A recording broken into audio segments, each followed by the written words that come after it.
everyone. I'm Inderpreet Chokar. I am a senior analyst at ARC Advisory Group. And for some reason, I was not able to move my slides, but thanks to my colleague, Alan, he's very helpful. Thank you, Alan. Welcome. So we have a so we have a great panel today, and we will get to hear from them about their experiences and their journey when it comes to diversity and inclusion. And in this session today, we definitely want to hear from you as well, all our attendees, all our audiences, about your experience around diversity and inclusion. So you can either submit your questions, your comments through Q&A feature of Zoom, or you can raise your hand as well, and ARC team will then unmute you and you are able to share your comments at that time. So we want to make this session a little bit more interactive, because originally we started thinking about this session a year ago when we were in, because we usually do our conference in Orlando every year. And at that time, we were thinking of this session as a panel discussion, as well as a networking event, a cocktail event, maybe. Well, we don't have the cocktail event, but we still have a great panel, and we can still use the opportunity to interact with one another and learn from one another. Next slide, please, Alan. So we definitely want to see, definitely want to hear about why do companies need to focus on diversity and inclusion? And one reason, there are many reasons for this. All these companies that are out there, they have a lot of common goals, and these include they want to increase their revenue, they want to increase their profit, they want to be more efficient, they want to save money. And with all that, they want to increase the customer satisfaction as well. And companies are realizing that to do all this, they need to focus on a lot of things. And one thing is that they need to focus on the employee satisfaction part as well.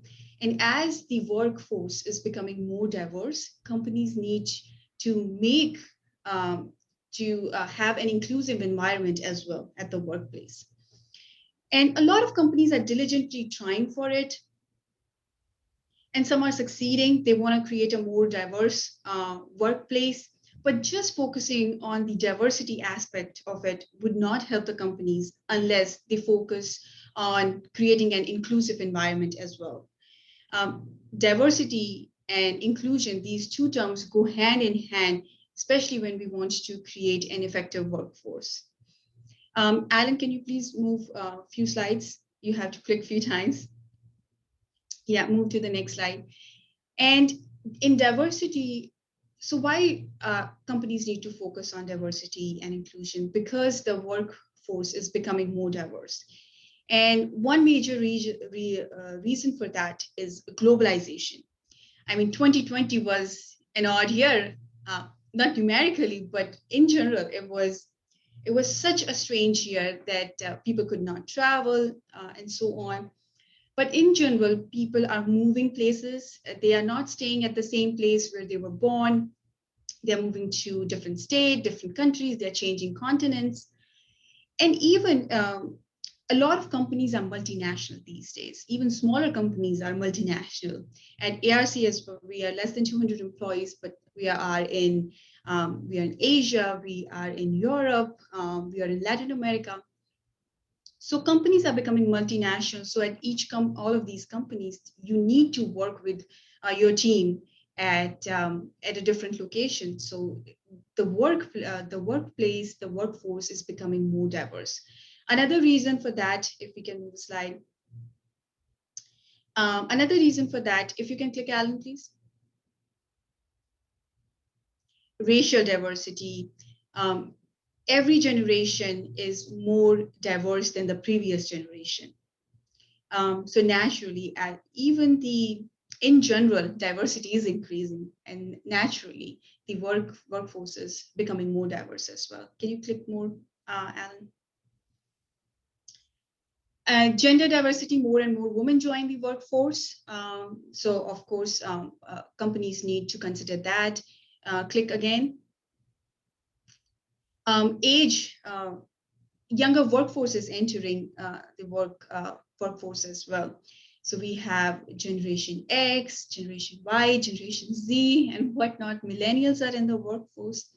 So as newer and newer generations enter the workforce, the way boomers think is not the same as millennials think or Generation Z thinks, and companies need to consider that as well. Next slide.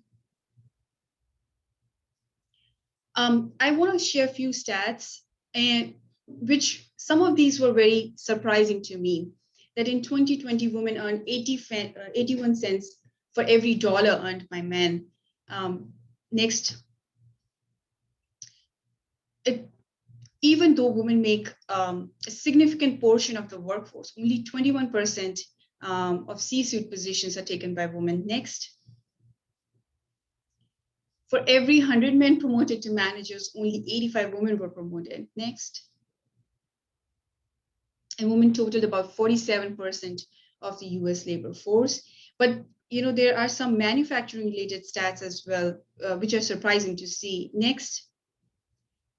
In manufacturing, 29% of the workforce is women, whereas overall it's 47%, so it's much less than that. Next. And women in management position in manufacturing careers, they made 67.5% of what their male counterparts earned. Again, very different stats from the general work stats. Next. So Forbes, they do study from time to time. The last one I think they did was back in 2012, where they compared the gender diversity in 50 different countries. And results are somewhat surprising, somewhat not. Norway performed really well when it comes to different countries. Of course, in the industrial sector, healthcare is the industry where women are represented really well. They make about 50% of the workforce over there. Of course, hotels and then education come at the top.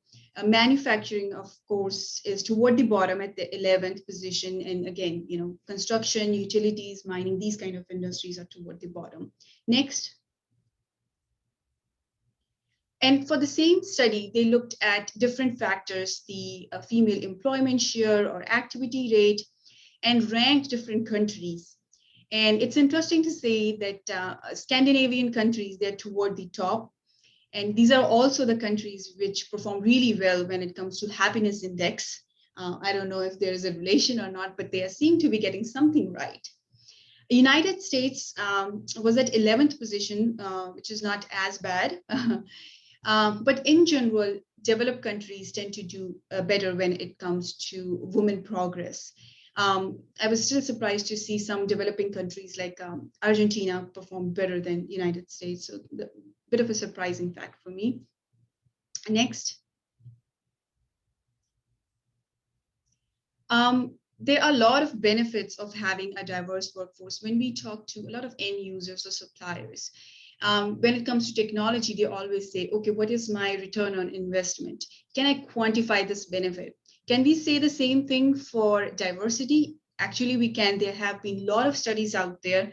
One particular study focuses on the decision making. And it said as the team becomes more and more diverse, they make better decisions. If a team is gender diverse, age diverse, geographic diversity is included, then they make 87% better decision. Other benefits are also there. Next. Even the results delivered are better, 60%. Next. The decisions are taken 2 times faster, which was a bit surprising for me because I would think that if a team is diverse, maybe they have different opinions. So are they able to get to a decision faster? Actually, it says that the studies have said that they make 2 times faster decision. Next. And 67% of job seekers, they actually look for a diverse workplace. A lot of schools and universities, they are trying to create a diverse environment at the universities. So of course, when students get out of these universities and looking for employment, many are looking for diverse workplace as well and see if they will fit better over there. Next. Companies that are more diverse, they are more likely to be innovation leaders. Next.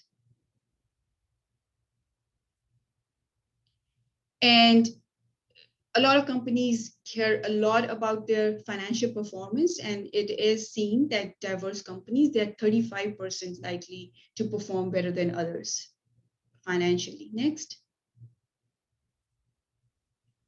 Now I want to look at some of the bright sides and want to share some of the stats. Next. So the pay gap from 2009 to 2020 has decreased from 77% to 81%, a minor change, but it is a step in the right direction. Next. And from 2015 to 2020, the representation of women in senior roles has also increased from 23% to 28%. Positive change over there. Next.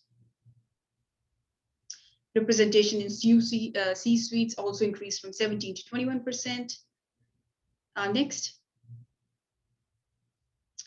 And the representation on board also increased slightly in past few years. Next.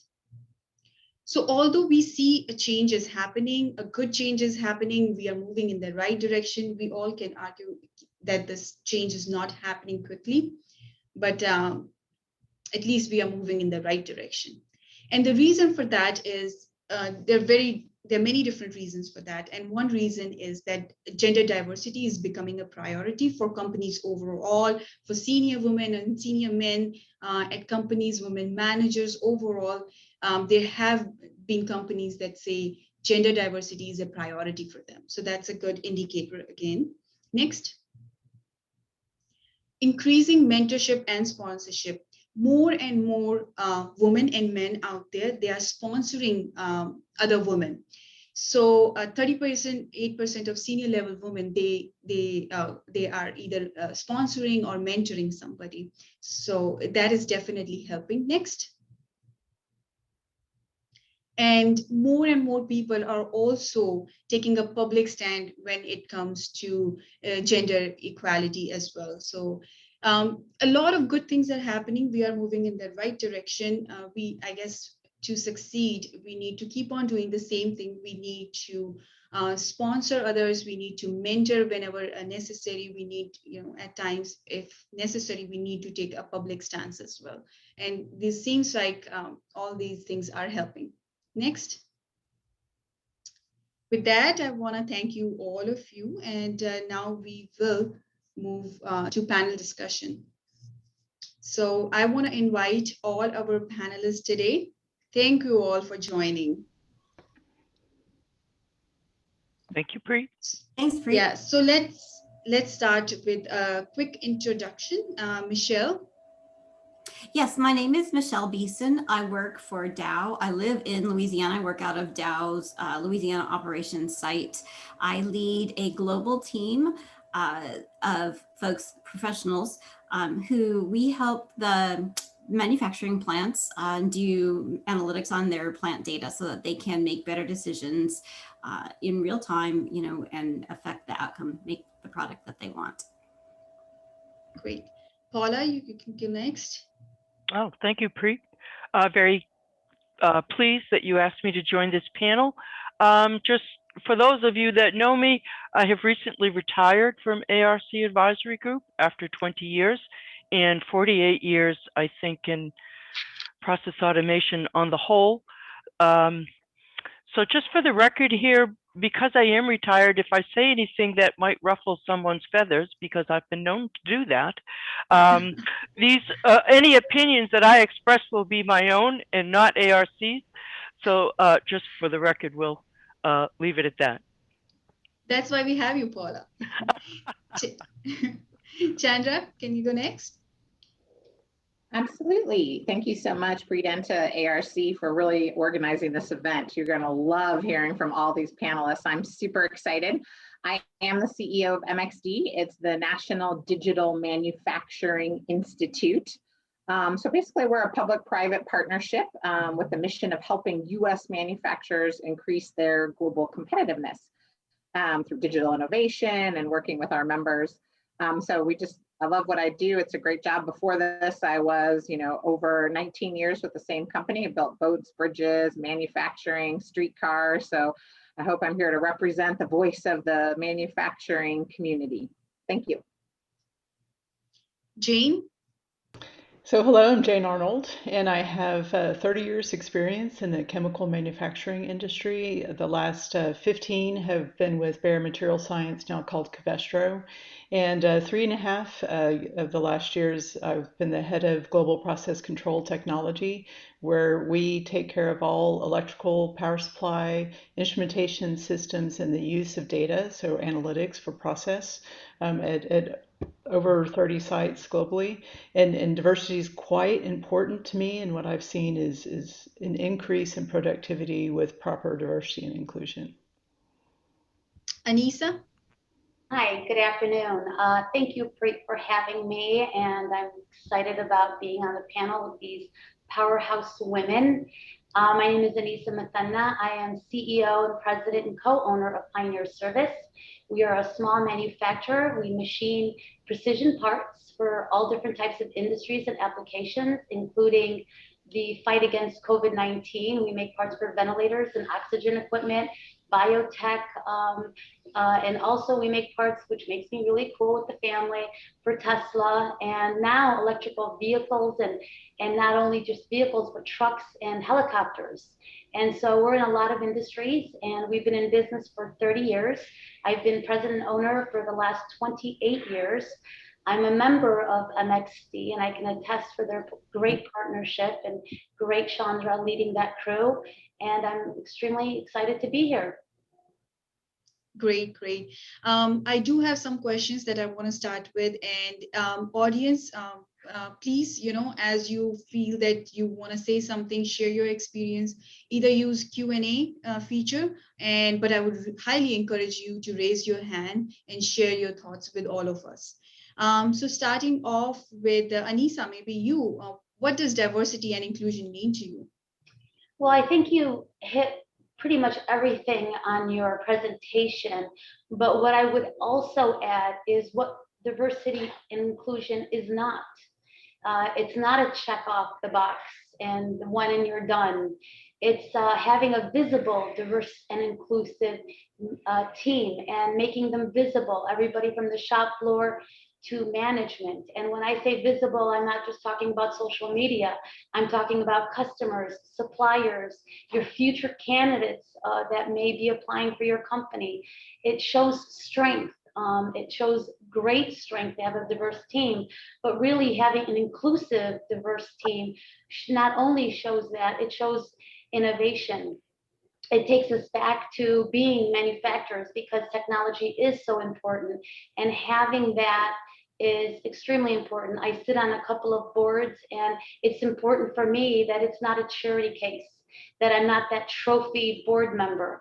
And that's how I treat my employees. I bring value and I let the results speak for themselves. And I expect everyone on my team, no matter their background, to do the same. So it's important that we not only define what it is, but what it's not. And going one step further, it's also not us versus them, millennials versus baby boomers, or men versus women. It's creating those allies, it's creating those relationships. And it's unfortunate that it's 2021 and we're still having these conversations, but nonetheless, it's empowering your team and giving them a voice and showing them off. And so the diversity can go a long way, and backgrounds is important as well. Education levels, not just gender, but everybody from a no education to PhDs have worked for me or are working for me, and I value everyone's experience and knowledge. And so having that type of diversity and acknowledging that type of diversity also is extremely important. And again, making an employee feel, if they're the first woman or the first whatever, you're African American or brown person you hire, it's important that the expectations are the same and it's not a charity case. So just as equally important, I would just say defining what it is and defining what it's not. Great, great. I absolutely agree with you, Anissa. Who wants to jump in now? Who wants to go? I'll go. It's always difficult to follow Anissa, but I'm going to try to say, right? Because I think probably all of us agree with what we Yes. just Yeah. Yes. So the one point I think I would add is, to me, when you ask about those words, what is a diverse and inclusive workforce? In my mind, it means the future, particularly in the manufacturing space, because this is how I see it, kind of, again, the absence of, exactly as you said, there is no future if you do not have a diverse workforce. That's how blunt I'll be. We do not have the people. There are pipeline issues across the board. It's your future. You will have no future unless you invest and unless you are doing things to promote diversity and inclusion. So, that to me, I believe that, if you don't have it, we are literally not going to be able to build. We're not going to be able to make the things we love. We're not going to have a functioning economy and political economic system. So to me, it is the future. And I like to tell people, again, not just within your companies, but all around. I don't know how many of you also use the term kitchen cabinet. Those are kind of my old political days. And like, we all had kitchen cabinets of these really diverse things, to help advise us, like, up and down, because, I don't believe you're really going to succeed. And if you look at all the numbers, the Deloitte studies, the greater diversity, if you look at the Fortune 500 companies, the better they do. So like, if you even want to look at it less from the moral imperative too, you can look at it from an economic imperative. That's why it's so critical. So that's all I would add to what Anissa said. Yeah. Workforce is becoming more diverse. Some companies are, deliberately trying to get a more diverse workforce, but it is happening. So I guess companies need to focus on the inclusive aspect of it quite a bit. Michelle, you would like to add anything? I was going to build on what Chandra said. It reminded me of something that was said in the previous panel session. When we were talking about, I think the question was around how do you determine an ROI for something you've never done before, right? And, part of the answer was what happens, what's at stake, what happens if you don't do it, right? And the same could be applied to diversity inclusion, which is basically what Chandra was getting at. What's at stake? What happens if you don't do it? If you don't do it, you lose customers, you lose workforce, you lose business, you lose, all these things, you lose out, right? If you don't. Yeah. Paula, you would like to add anything? Yeah, I would. A couple of points here on what Chandra said about the politics. And I think that you can't leave the politics out of this topic, quite frankly. I think because efforts on diversity and inclusion are very reflective of what's happening in the general environment and society as a whole. I would say one thing about my experience with diversity and inclusion is that they're not fixed points. They do shift according to what these norms are and what's accepted now and what's not. And quite frankly, from my perspective, the last 4 years set women's efforts back at least 40 years. Because I've been working D&I my entire career, only we called it Equal Rights Amendment. And are you aware that the Equal Rights Amendment, that as it stands now, was introduced in 1972, and it still has not been ratified? And for those of you who don't know what the Equal Rights Amendment is, in the United States, it's so that women are equal to men in all aspects. Now, Preet, you put up some frightening statistics there about salaries and those kinds of things. Are you also aware that all of the December 2019 jobs losses, 140,000 of them were women, all of them? There was actually a 16% gain for men in that time frame. So unfortunately, these are the women that can truly least afford it. They would be the women, I think, that would be taking care of us were we down in Orlando and making sure we had a lovely stay. And quite frankly, I think that's unconscionable at this stage of the game. One thing that I would like to point out that hasn't come out yet is that the concept of the monoculture. ARC's forum as a whole is a diverse and inclusive event. Everyone's welcome, regardless of company size, what you do, everybody's welcome to attend. This panel is a monoculture in that it's all women, but I think you can already get a sense of the diversity of the panel itself. So I think that what I would like to introduce here is the concept of equity. And equity, I'm hearing a lot about equity ever since I got tuned into this term in the D&I discussion. And because we're process control people for the most part, we're concerned about the measurement. And what is the measurement of diversity and inclusion? And that's equity. And that's really hard. It is a, it takes an honest, hard look at what you're doing in regards to diversity and inclusion. And you have to be honest with the answers. I think that the killer, what we need to point out here is the killer of diversity and inclusion is intolerance. And I'll yield the floor on that one. Jane? I'll go ahead and go You're on next. Ed. And Paula, I now know why you gave the disclaimer. So that's excellent.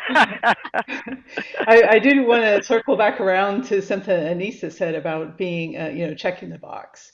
And so for me in Covestro, joining senior leadership under production and technology, I was the first and only woman in senior leadership. And I did feel as though that the company was checking the box. And maybe that's not the case, but that's how I felt because, moving to Germany and being in Germany, I was different than everybody else. And that was harder than I actually imagined it could be. So some of the things that we ended up doing was that other senior leaders would contact me and say, hey, I've got this young woman in a technical field and we're looking for technical leadership for a mentor. And I was the only one, right? So I started forming this group of women that I mentored, and we would have like this meet and eat kind of session every 6 or 8 weeks or so where they could meet together. And what was really great was that we started off talking about, diversity and inclusion, those kind of problems. But what ended up happening is building this support network to support the women, and everyone going back with the feeling of belonging and going back into their workplace. And even though in their particular workplace they might be the only woman, there was this feeling of inclusion. And one fun part that I had at Germany, and for those who know me know that I like to be a little controversial, is I could quieten the room. I could bring something up. Well, hey, we need to be more diverse. We really don't have that. We don't have the inclusion, and the room would be quiet. But the more you do this, the more people become comfortable with the topic, and the more they're willing to talk about it. And I kept pushing and pushing, and I started to see people relax and say, this is okay, this is normal. And it's up to us as leaders to see the value in the individuals and realize that we all have some sort of unconscious bias, and to educate others and to make those improvements. I think, Jane, you touched on something that I think is really, really critical, is that support network, right? I mean, either a formal support network through an employee resource group, if that's your jam, or an informal support network that you develop, like the one you just described, with like-minded people who just want to get together and have lunch every 6 weeks or something like that. But having some kind of support network, that's a really big deal and can be super helpful. Yes, absolutely. I think for women or for people coming from underrepresented groups, of course, it matters that you are able to share your thoughts with other groups as well, especially say for women to share how they feel with men as well, in case you think that you are not being treated properly. And many times, people behave certain way without even knowing how they're doing it. And unless you tell them, okay, this is probably not appropriate, and they realize, seriously, I didn't even think of that way before. So sometimes, just sharing how we are feeling is helpful. I do want to get your opinion on what are the different ways companies can try to promote a culture of diversity and inclusion. Um, Michelle, you would like to share your thoughts on that? Sure. Great. I think that's a great question, Preet. I have a background in a variety of different workplace settings. I've worked for the federal government. I've worked in academia. I've worked in industry. And I'll say different workplace settings have different approaches, more or less rigid, I would say. In my experience, everyone's trying to reflect the communities that they're in and the people that they see as customers. They just kind of go about it in a different way. But I would say having transparency for, let's say, job openings, project opportunities, that kind of thing is definitely one thing that differs amongst those different approaches. For example, when I worked for the federal government, all the jobs were posted. It didn't matter from the tiniest little job to the biggest job, all the jobs were posted. So you could see. At the university setting, it was very similar. I find that there's less transparency in a corporate setting. And at the end of the day, we're all trying to look for skilled and qualified workers who bring something, to the organization, right? We want to have people that are bringing value to the organization. We just go about it these different ways. But I do think the transparency part of it helps you achieve your diverse workplace, right? Because now, everybody has an opportunity to see what's available, see what's on the table. You have more open communications, and then, people can raise their hand if there's something that they're interested in. Yeah, I see that in the audience members, Nicole, she has her hand raised. ARC team, can we please unmute her? Nicole, you are unmuted and you can unmute yourself from your end now. Yep, Nicole. Hi, can you hear me? Yes. Awesome. I'm Nicole Pagan. I'm a process engineer from Puerto Rico. It's great to see such a great panel here. Thank you all for being here. And my question that I see that there is a lot of focus on gender and racial diversity and inclusion. And as a woman, this is great.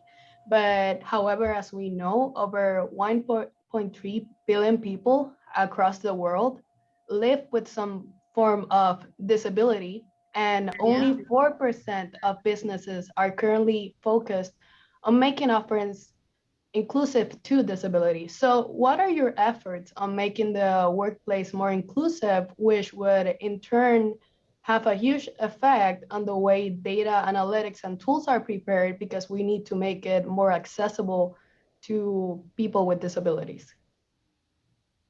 Yeah, great. I would just like to share that it's all about resources as well, right? I come from a developing nation, and developing nations, they don't have many resources. And the first time I came to United States, I was actually surprised that even looking at ramps, I was there because that was something I had never seen before.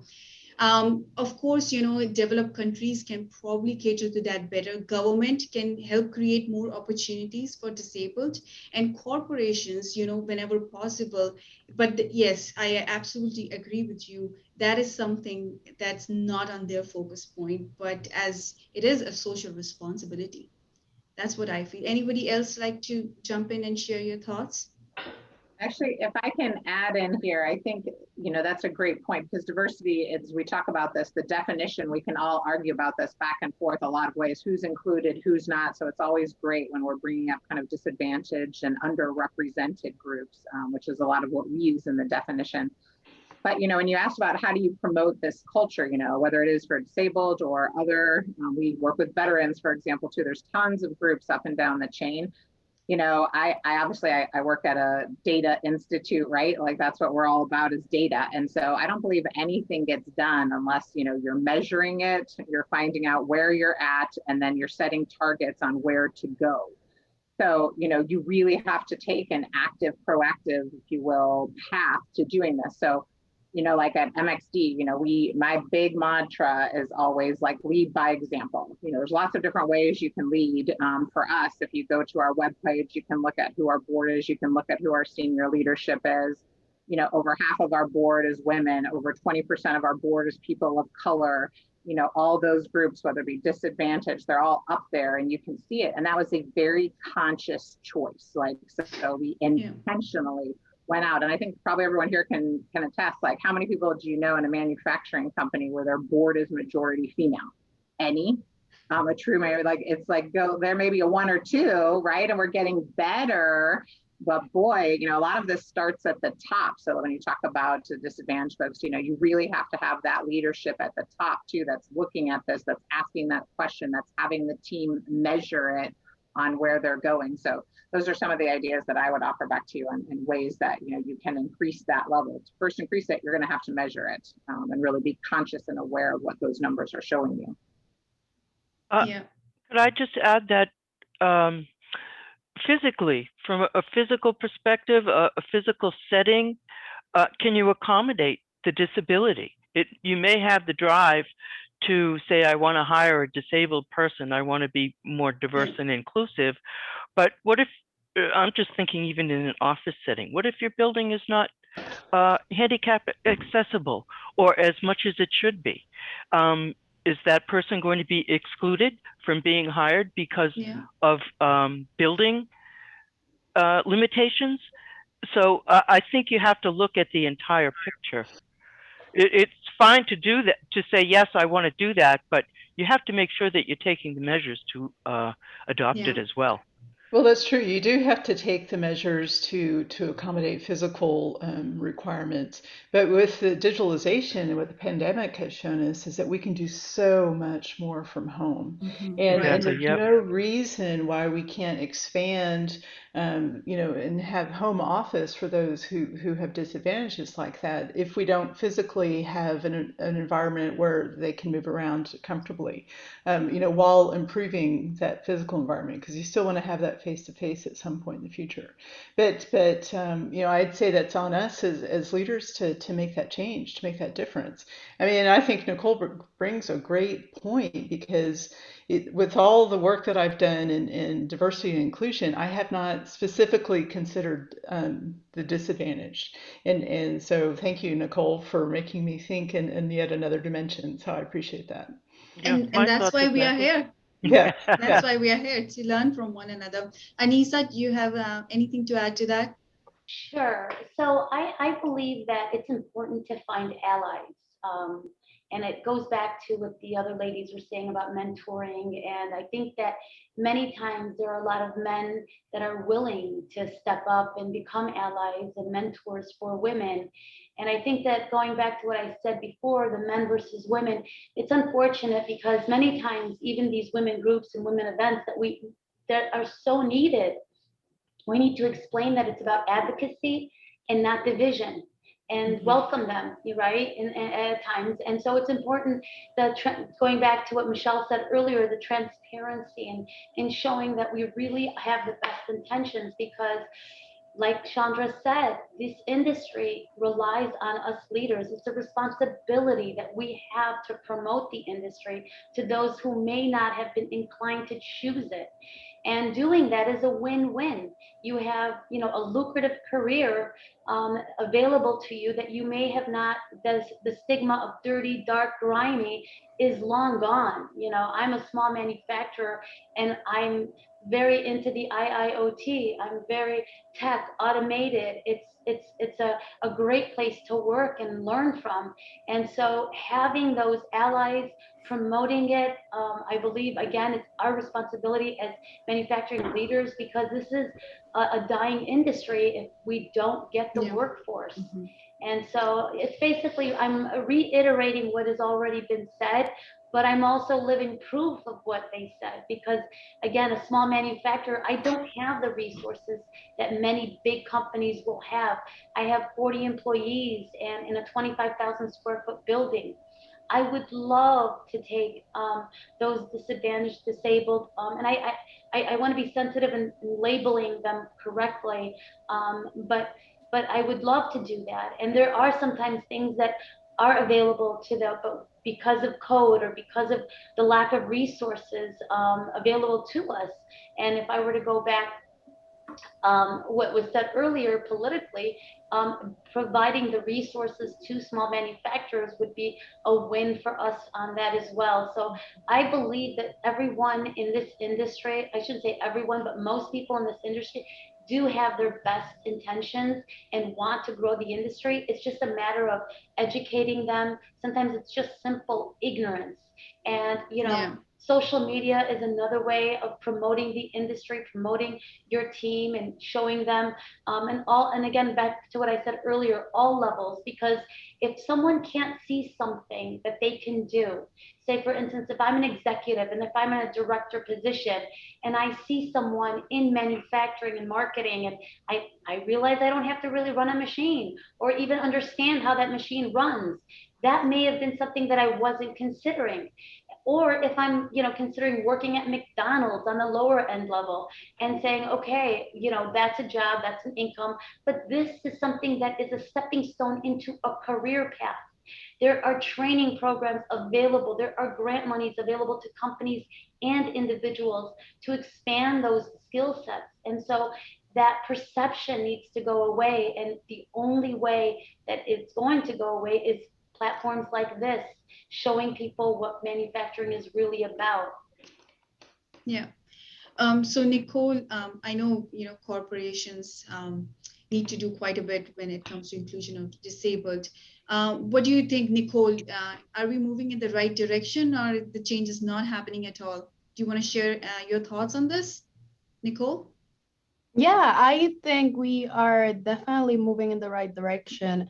I think that as we see more like Anissa is saying, more groups being allies and advocates for all these causes, we have now a global movement working with Valuable 500, who's actually trying to give the resources to companies to actually make this happen. So I think we're in the right place and in the right time.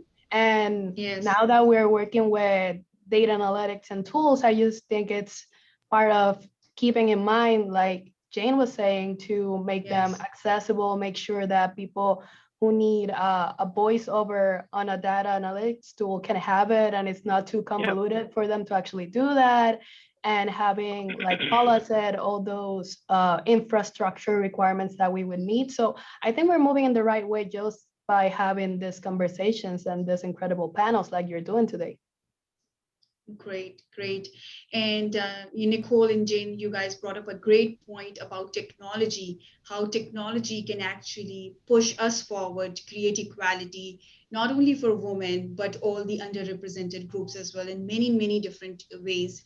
For many women, a lot of the things that are holding them back sometimes is the work and personal life balance. Do you guys want to share any strategies around that?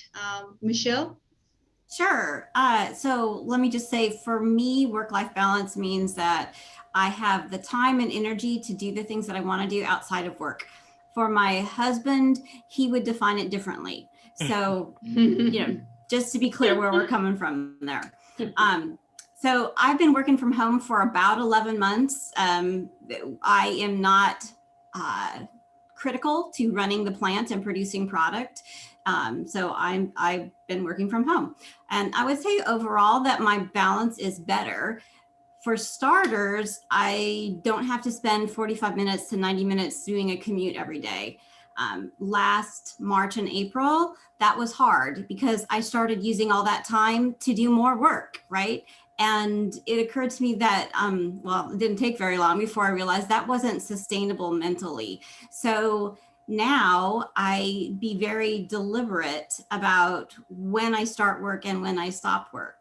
And if I want to make the choice to work longer into the evening, that's fine, but it's my deliberate choice, right? It didn't just happen one afternoon. And so I'm trying to use that commute time for other things to help do my work-life balance better, right? So I, do more hobbies or try to do something to recharge mentally, I guess. Also, like when my kids are grown now, but when I had children at home, another thing that helped with my work-life balance was finding someone to share, taking them to baseball practice or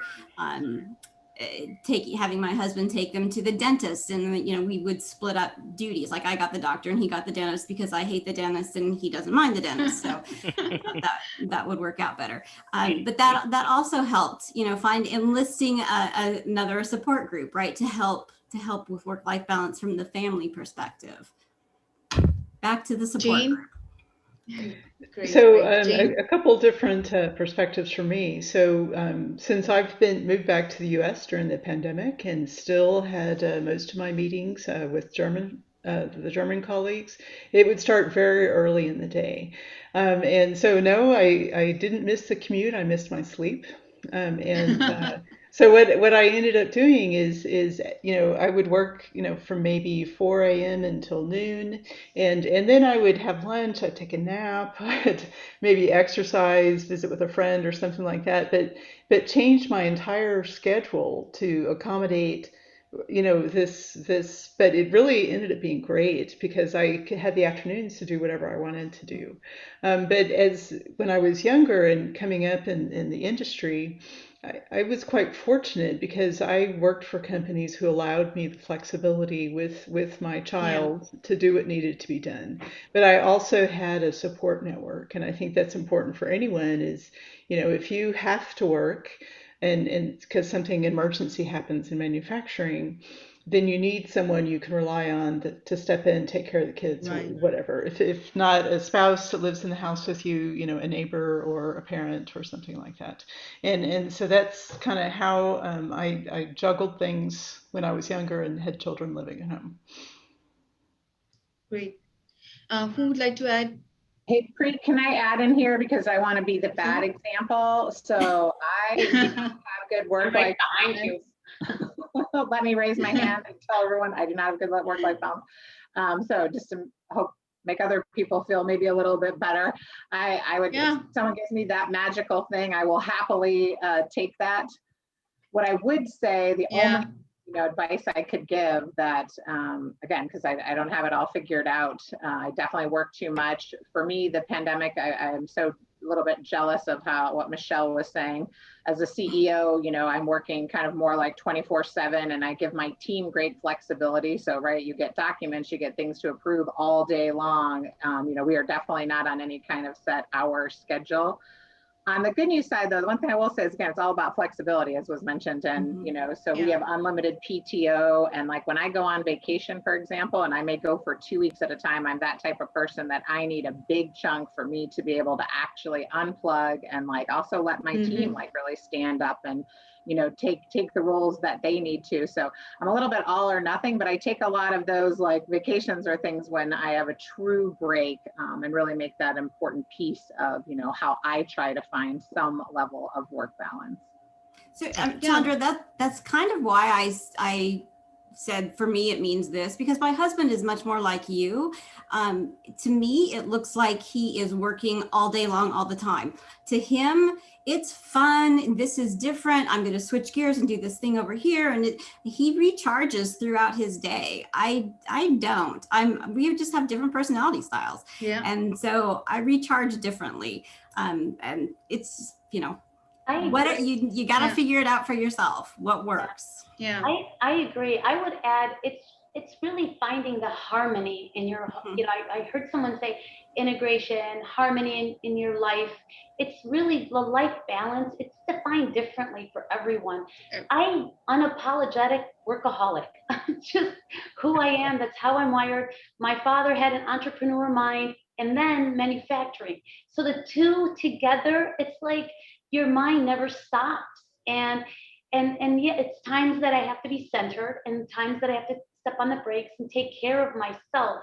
But most of the time I enjoy being challenged, and so much so that, I run a business, I'm very hands-on, and I still do public speaking events, and I'm thinking of writing a book, and I have, I'm helping parenting my grandkids. And it's like, people look at me, they're like, are you crazy? I'm like, I'm having the time of my life.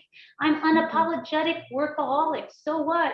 It's like, that fits my life. And it's like, it goes back to work hard, play hard. And I do take those vacations, and my team is extremely grateful for my presence and my support. So when I do need a step back, they know to pick it up. And if something falls, something falls. And we just have to accept it. Yeah, I think it's sometimes it's difficult to achieve a work-life balance, and I think technology kind of can help, but sometimes you feel like you're working more, even if you're working from home. Paula, you Yeah, would like to add anything?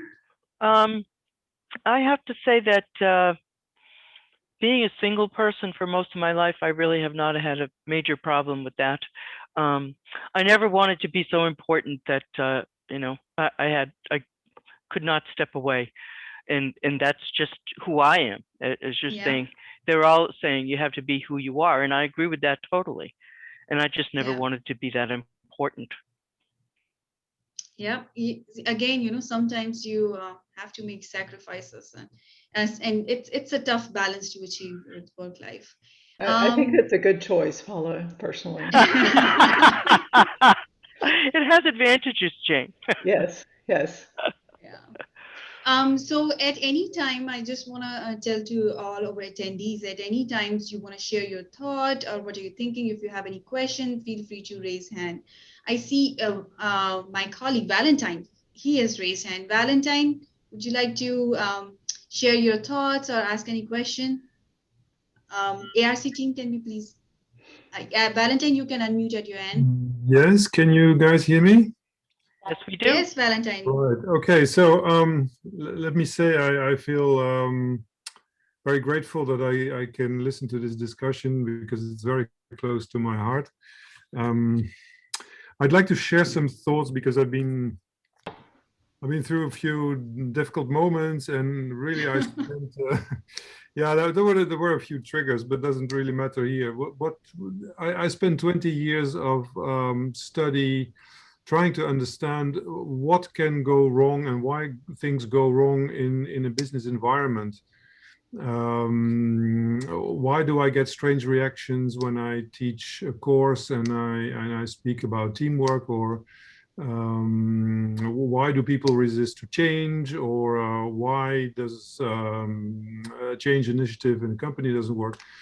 And I'm for now, my hypothesis is that the difficulty that we face is in this subconscious. And if you look at culture and norms, I think we spoke about norms earlier, and that works for groups and teams. For the individual, that would be his personal subconscious. That's where we have the challenge with.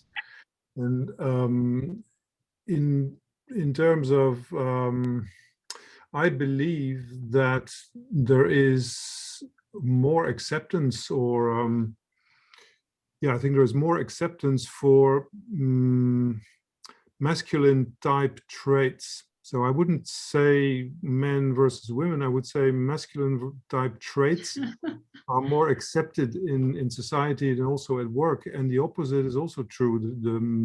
The feminine type traits are less well accepted. And the difficulty is that most of that resides in the subconscious. So I'd like to give just one example of deeply ingrained thoughts that become beliefs and that we struggle against. If you look at the strategy of many companies, most of them will say we need to be dominant. We need to be number 1, 2, or 3, or otherwise we will die. And that's actually a wrong interpretation of Darwin's theory. And that's actually bullshit. Darwin has never said that. No, but that's just not true. And if you look at smaller companies, such as Anissa's, for example, it shows very well that smaller companies can actually thrive in an ecosystem. So that's just an example that deeply ingrained beliefs can direct the society and being completely wrong. So I personally liked in my managerial work to coach, to nurture, to teach, to coach, to help. And that's not necessarily, that can work with some managers, but some other managers just don't accept that. So they stopped my career path.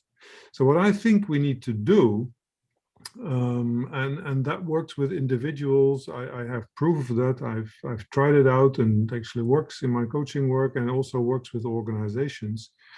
Is that we need to engage in a conversation where we bring those subconscious elements on the table.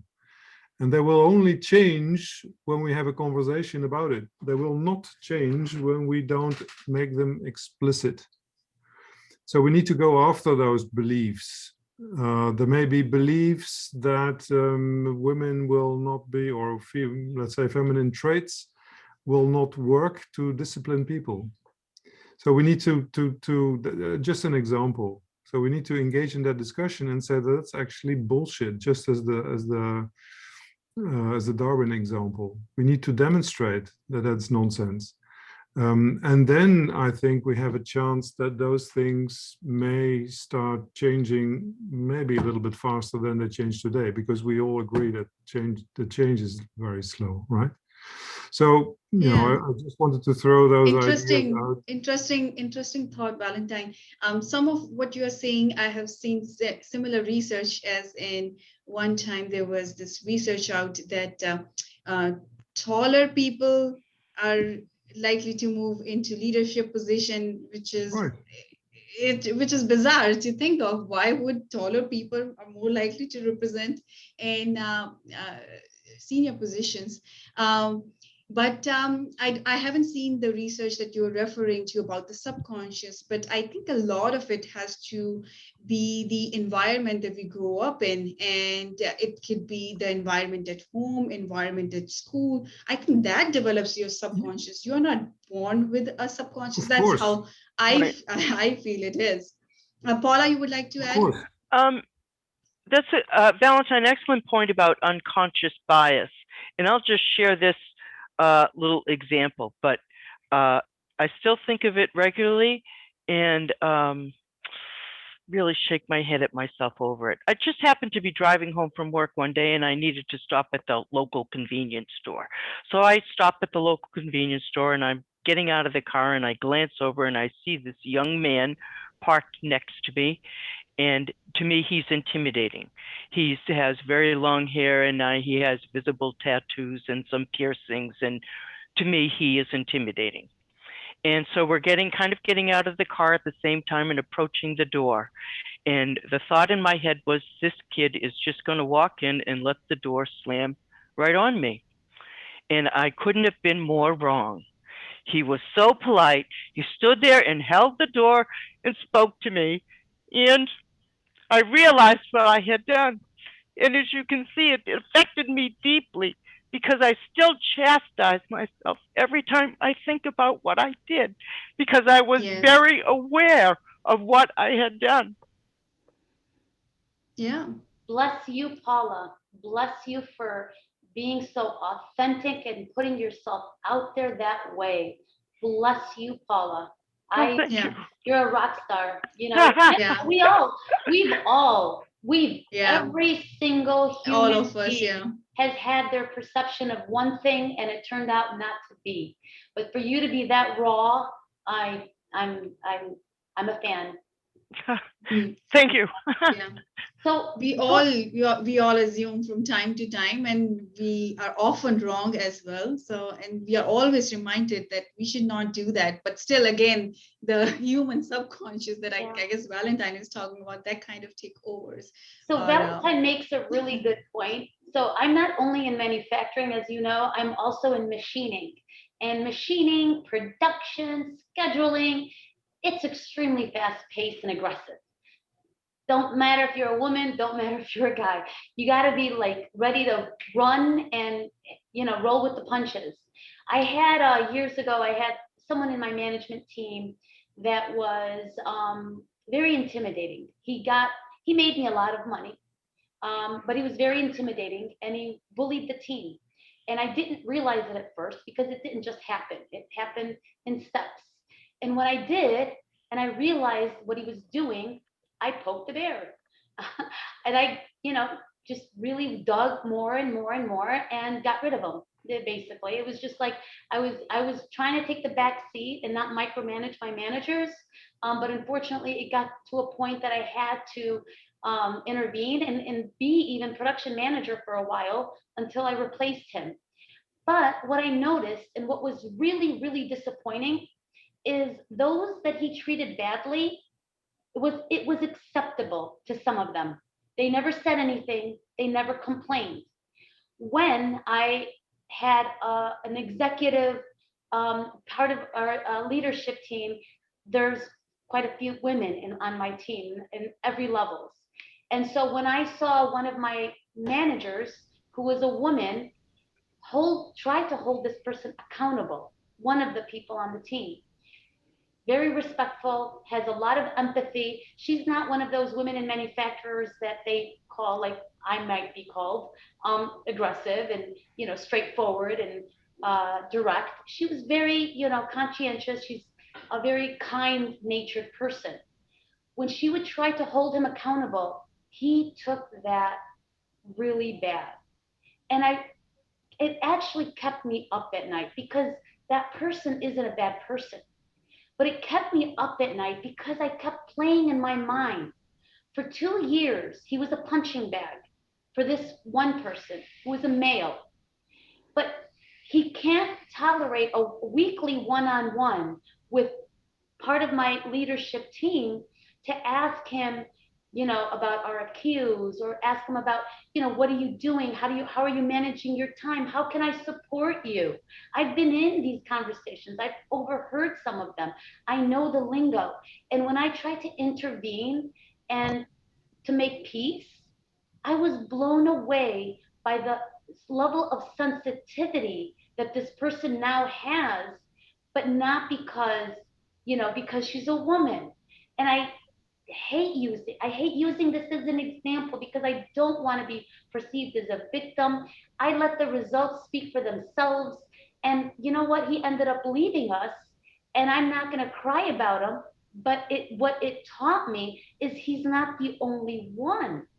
I'm picking up on the fact that, when someone is being beat up by, someone that rightfully plays that role, it's okay. They have a high tolerance. But put someone that's not supposed to be there, someone that, it hits that diversity box, then it's almost like, why are they questioning me? And I think that bias that Valentine spoke about is exactly what this is. And it's educating even the younger generation that it's okay if you have a woman boss. It's okay if your boss isn't the typical boss and doesn't match the bosses that your friends may have. They don't look like the other bosses that you're used to having. You have to also accept. So it's not just up in management that have to hire, people. It's also literally on the shop floor, accepting a woman to boss them around. Yeah. Interesting observation, Anissa. I want to ask Michelle, Chandra, and Jane as well, that has that ever been a problem if you're managing men? Or does it happen actually? So I have a fun story. So I was in Germany and interviewing for positions, and there was an Italian man I was interviewing, and I wasn't able to go to the actual interview, so I invited him to dinner instead, that we could talk ahead of time. And he had been recommended by a colleague, and so he was embarrassed that I invited him to dinner and that I paid for dinner. Well, it's a corporate thing, right? I used a corporate card. It's not like it was my money. And we were at a place that was in the Kim Park and whatever, and he kept expressing, oh, I hope no one sees me, because he was like nervous about this woman was paying for it. And I stopped him. I said, you realize if you get this job, I am your boss. And he's like, well, yeah, of course. But you know what? We did hire him, and he's excellent, and he's really developed a lot. But he never once questioned the fact that he had a woman as the boss. It was really ended up being a really good experience. So that's my fun example. Interesting. Chandra, you wanna share your thoughts? Yeah, I have. It reminds me of because I know it's always fun to share stories, and you reminding me of that, Jane. We talked about our international. One of my favorite stories, and kind of like Anissa, though, I like it because it had a good ending, which normally they don't always have, right? Good endings. But I was the Deputy Assistant Secretary for Manufacturing, so I was the head of the U.S. government delegation in China. And I was, there's big tables with flags, and we're doing trade negotiations. So it's very, very serious and lots of protocol issues, with China. So they have big binders with all this data and things that you're doing in this negotiation. I had was paranoid about this, and I had forgotten something. So I went out to go get this binder, to look at it, because we hadn't done the formal seating yet, of everybody coming in together. And these Chinese men came running up to me, and they were yelling at me in Mandarin, which my Mandarin's not very good. And they were like, rah, rah, rah, rah, get out, like, kind of like trying to shoo me out of the room. And it was, like I said, pre the meeting starting. And so the interpreter has to come over, and they were yelling at me because the tent card in front of my seat said Chandra Brown. And so they thought I was like the secretary or something, not the head of the US delegation who's like running this team. And so they completely insulted me, because they were telling me like to get up, like this, I can't sit here. This is for Mr. Brown. Mr. Brown sits here. I'm like, I am Mr. Brown. Although actually I'm not, because I'm Ms. Brown to you. And so it was this whole big cluster. On the good news side, like the negotiation actually went incredibly well, because they had completely screwed up, completely lost face. They insulted me and the US government by default. And so I actually got to turn that around to advantage, and the negotiation went fantastic. Got the concessions that I needed. Like, so that is all good. I'm like, fine, if they want to do that again, as long as I get what's best for our country. But it was like one of those examples of, I show up all the time, especially with a first name like Chandra. I know, and he says this too, like nobody knows, are you male? Are you female? Are you Indian? Like I get it all the time. I show up places and everybody thinks I'm male. And then they're like, who is this blonde woman that is like in this board meeting or sitting at the front of the table? So it's very common. You got to figure out lots of different ways and tactics to deal with it. Yeah, it's actually a popular Indian name. I know that. Michelle, have you had any experience, when you're managing other people? There have been a couple of times where I felt like it took me longer to make the connection with a male colleague than it did for, a new female team member. But, it just persisted. What are we, maybe we have small talk a little bit longer, maybe, whatever it takes, but, just keep trying to make the connection and, ultimately demonstrate equitable treatment. Like Paula was saying, we're trying to get to equity, right? So equitable treatment for everybody across the team. I try really hard, to be equitable. I don't care where you live, where you're from, all that stuff. Just try to be equitable. And I felt like, I don't know what their perspective was, but I felt like, after a while, we were able to have the connection. It just took a longer time to get there. Yeah, I think it's very, very important to make the new team member comfortable. I think that's definitely a good approach.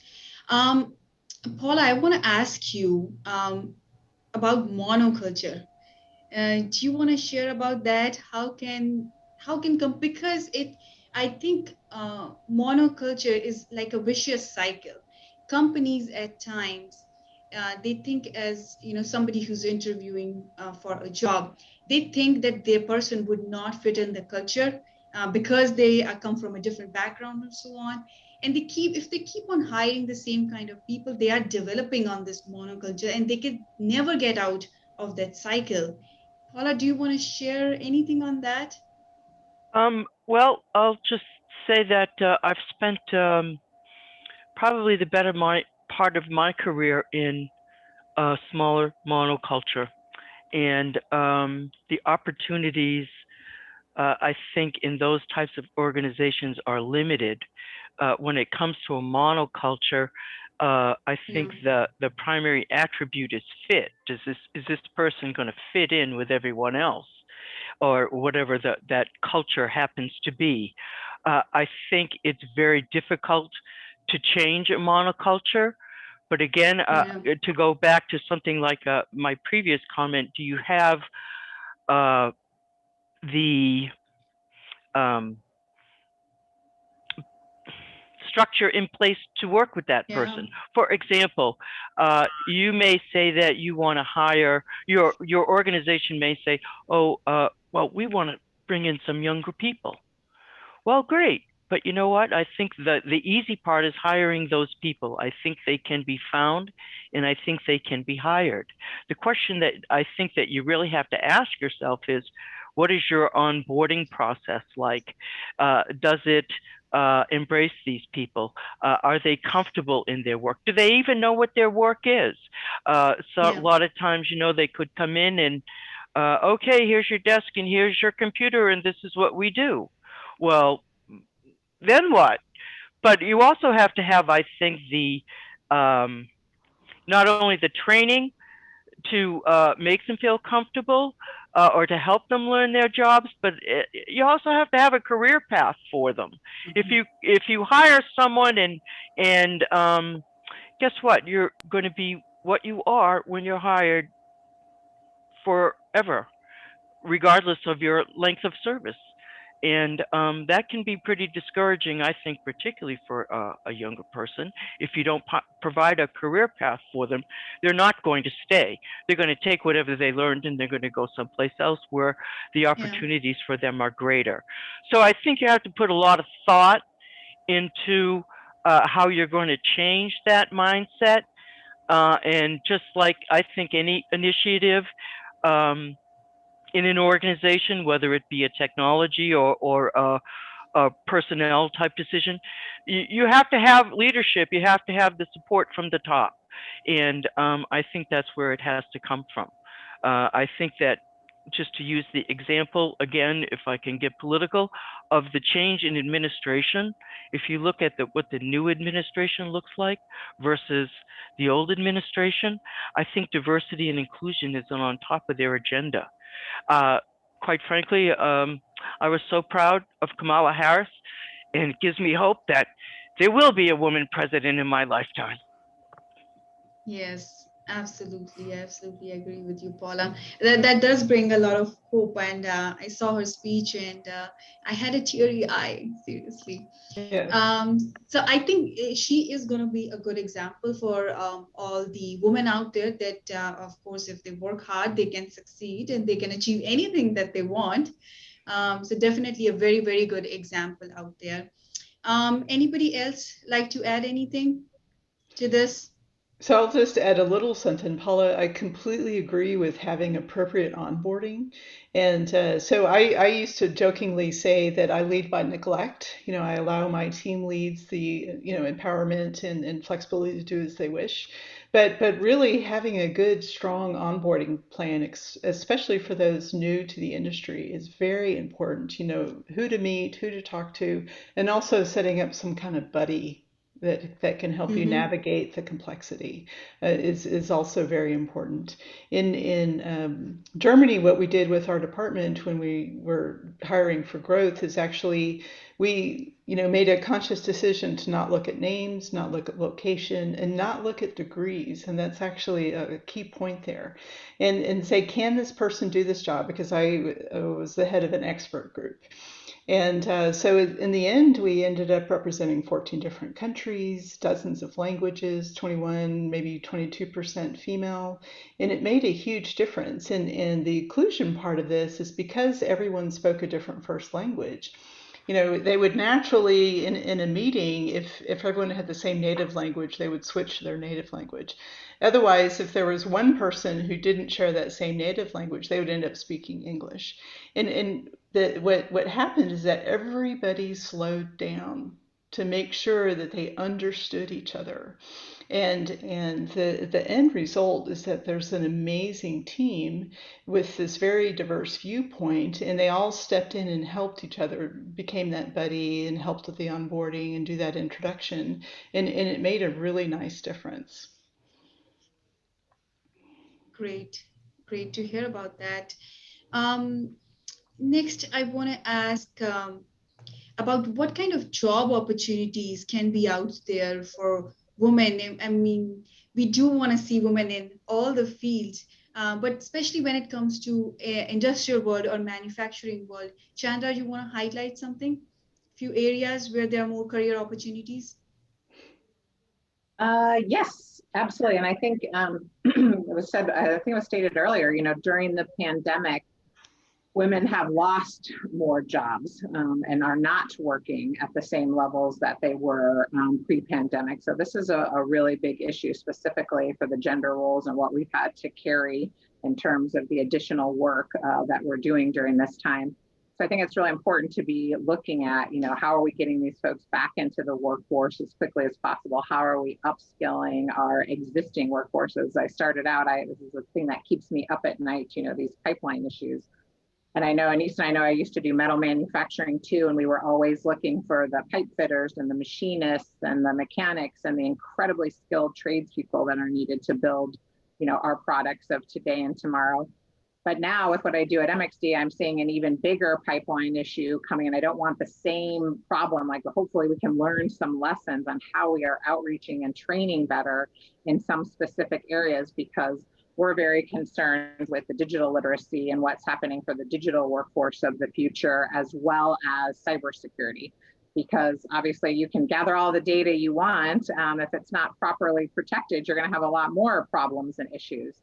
So I did talk about this actually here in this forum with Billy Barton the other day, and we were talking a lot about cybersecurity. I know Michelle knows that, and we were like trying to think about this, and that's, for me, I think, a great area for disadvantaged, you know, people of color, underrepresented women, to be working in the cybersecurity and some of these digital fields, because there are some jobs where you will not be able to work remote. I know we talked about that before. That's great, but there are lots of jobs that will not be happening in the manufacturing space. However, there are some, and including cybersecurity, for example, is one of those good ones. I think it was a 2019 ISCT2 study that said that cybersecurity professionals are already like 500,000 short now.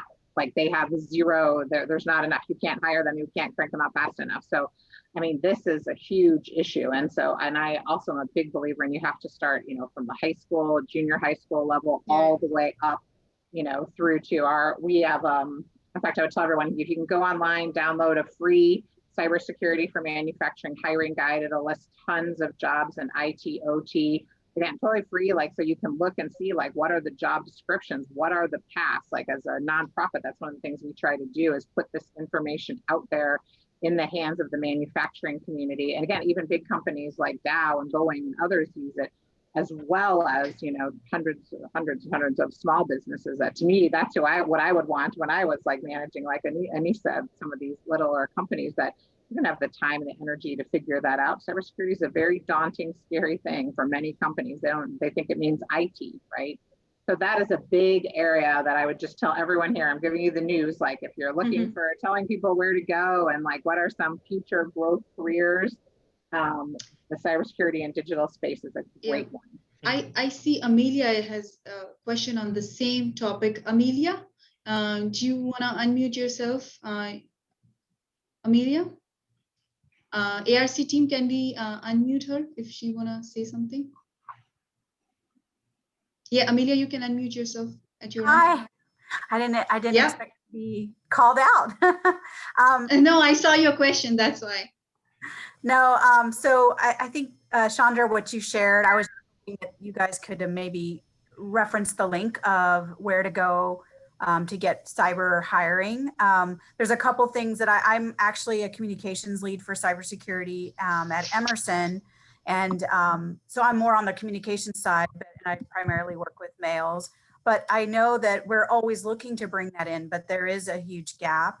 And then outside of that, I'm part of a group called Latinas in Tech, and they're always looking for IT or technology job. And it's a global organization, a nonprofit. And I would love to share this resource in the cybersecurity space. Most of the jobs are software based, a little bit different. And so I think this would be a great organization to help share that information. So that was all. Thank you. Yeah, Amelia, I want to get, since you're on, I would like to hear from you since you are in the technical field. In the industrial field, we see there is a huge gap when it comes to gender equality. Women represent only 30%. But in technology, even at ARC Forum, I was going through the registration list, and most women come from the tech world, a lot of software companies. I guess software technology is becoming an interesting option for women. I am definitely seeing more women. What do you see, Amelia? You want to share with the audience in terms Yeah, of so gender equality? I think, I can only speak to my experience, especially at Emerson. But I think our peers in the industrial manufacturing space, what we have seen is a huge, initiative or growth in opening up diversity conversations. We've had it for a long time, a standing group of ERGs, including women in STEM, but we've now added Blacks Reinforcing Diversity, SOMOS, which would be our Hispanic organization, and then LGBTQ plus allies. And so one of the areas that each of those organizations within Emerson is really focused on is bringing diversity recruitment. And so that means maybe going to different colleges, not the mainstream, maybe going to HBCUs and using organizations like the SWE and even Prospanica or Society of Hispanic Professional Engineers, and just looking for more creative ways to tap into that that knowledge base. So where we have an open door, we're seen as an open door, but also a lot of people have never heard of us. We're competing against the software companies when you go to a college that have great name recognition. And then, unless you're a chemical engineer, you may have never heard of us. And so, but we're doing things in software, we're doing things in data analytics, cybersecurity. So it's just as important, I think, in the industrial space to expand the engineering groups, right? And to bring that IT focus. And so it's not just women. I think that's been a huge initiative, but also diverse areas of the globe, as well as ethnicities in the US. So good to hear. Yeah. An effort. We've seen it a lot more, but that's only from my perspective. I'm sure others could share. Great. Yeah. Could I just share what my measurement is? Sure. My measurement of women in this industry is a little bit harder to do now because we're meeting virtually. But when I'm at the event, it's how long does it take me to go to the ladies' room? And usually it doesn't take me very long. But you look at the line in the men's never room. A line. And, that's the one place. Those in sporting events, those where you see that. So we have a long ways to go. But I have witnessed actually some improvement. And I think you're right, Preet. The technology side of the software side is allowing more women to enter, because prior to that, at least in my experience, it's been specifically support roles that women have been in this industry. And I think that that's changing. Yeah. I mean, we talk about, industrial world is dealing with the skills gap. They cannot find enough people. And even on the software side of it, the industrial world is competing with the Googles and Apples of the world. Those are the places where everybody wants to work. Anybody else want to share any thoughts on this? What kind of job opportunities are there in the industrial world, and what can be done?